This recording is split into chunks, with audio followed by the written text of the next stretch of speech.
ABC and Disney tonight have good reason to brace for retribution from the president for putting Jimmy Kimmel back on the air. He's already promised it. Quoting from his social media post, "I can't believe ABC fake news gave Jimmy Kimmel his job back."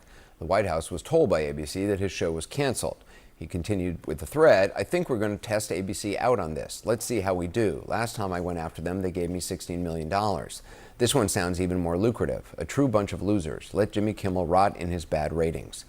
That is both the backdrop to and the threat hanging over ABC parent companies, their parent company Disney and Kimmel now that he's back from suspension over remarks he made in the wake of Charlie Kirk's murder. High stakes as well for a late night monologue. According to ABC, more than 6 million TV viewers plus 26 million online watched as he opened it last night with the exact same words Tonight Show host Jack Paar once used after he returned from a different and certainly less serious fight over censorship 65 years ago.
Thank you.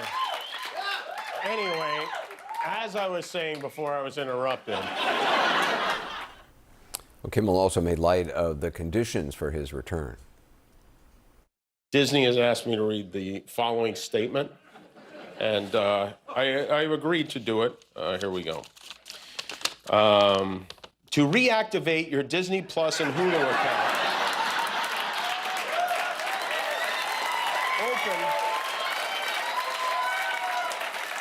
open the Disney Plus app on your smart TV or TV-connected device.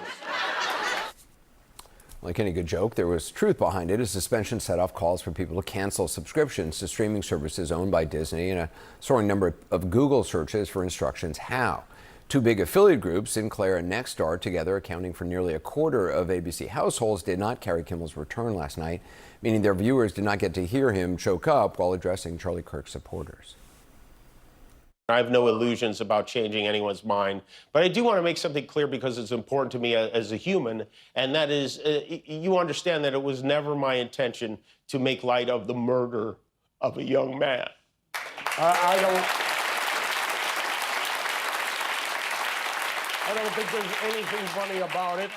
I posted a message on Instagram on the day he was killed, sending love to his family and asking for compassion, and I meant it, and I still do.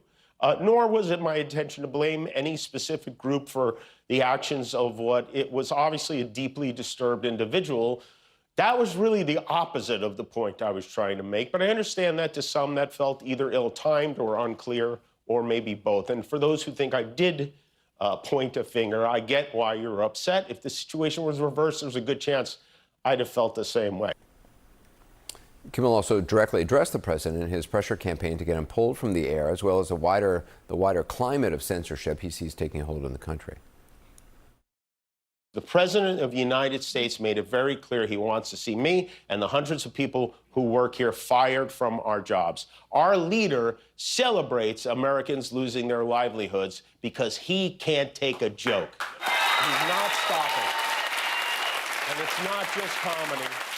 He's gunning for our journalists, too. He's suing them. He's bullying them. Over the weekend, his foxy friend Pete Hegseth announced a new policy that requires journalists with Pentagon press credentials to sign a pledge promising not to report information that hasn't been explicitly authorized for release. That includes unclassified information. They want to pick and choose what the news is. I know that's not as interesting as muzzling a comedian, but it's so important to have a free press, and it is nuts that we aren't paying more attention to it.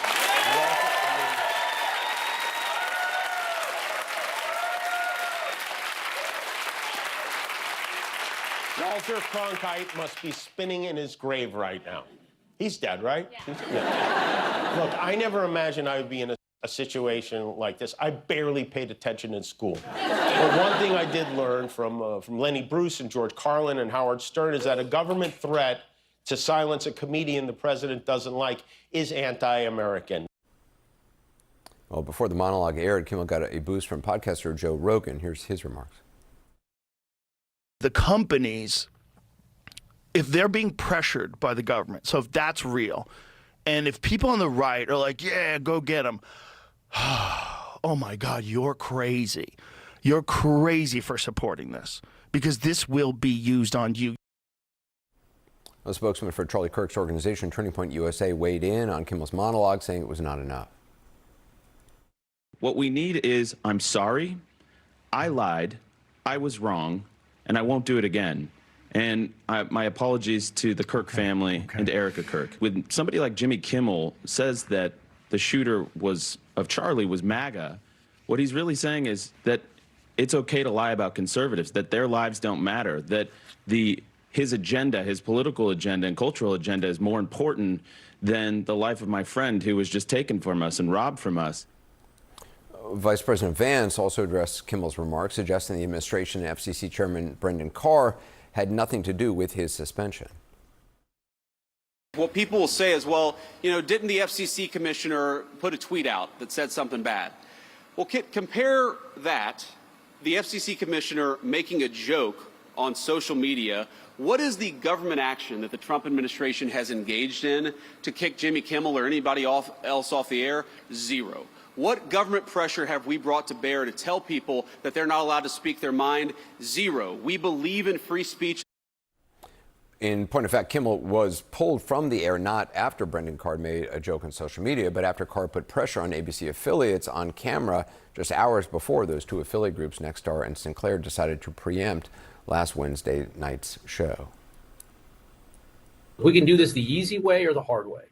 These companies can find ways to change conduct, to take action, frankly, on Kimmel, or there's going to be additional work for the FCC ahead. You can call that pressure. Maybe you see that as just making a suggestion for affiliates. Joining us now is Kara Swisher, co-host of the Pivot podcast and host of the On with Kara Swisher podcast, also Harvard Law School professor and First Amendment attorney Rebecca Tushnet. Kara, first of all, what did you make? What did you think of Jimmy Kimmel's monologue? I thought he did a great job. It's a really hard needle to thread. I think he came off as human. He was funny. That's the critical thing. He's a comic. He should be funny. Relaxed, actually, surprisingly. And he made a lot of good jokes, mostly at the expense of Donald Trump and Brendan Carr. And those are the deserved attack vectors for a comic in this situation like him. So I thought he was good. And he wasn't too lectury. I think that could have been a problem. He said sort of the right things about the free press. And was, I think, appropriately apologetic and tried to say, if you heard me the wrong way, I'm really sorry. I thought it was pretty good. It did well. So it did well. That's the other thing, by the way.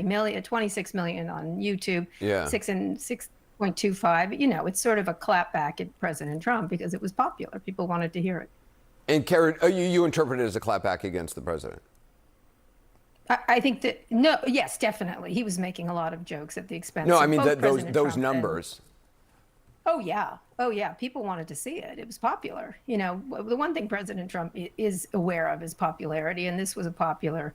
I don't know if it's going to stay popular, but he certainly did Jimmy Kimmel a favor. He always says he does favors for people's ratings. Well, congratulations, President Trump. You did a great job getting Jimmy Kimmel noticed. And so... Professor, the president called Kimmel's show another arm of the DNC, likened the airtime he gets to an unlawful campaign contribution against him. Does that argument have any basis in law?